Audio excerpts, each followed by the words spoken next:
Nak kurangkan batuk tanpa ubat? Fakta sehat yang mungkin anda tak pernah tahu.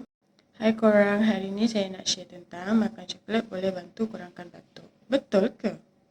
Kajian menunjukkan coklat gelap yang mengandungi tiobaramin, sejenis bahan yang boleh bantu mengurangkan batuk.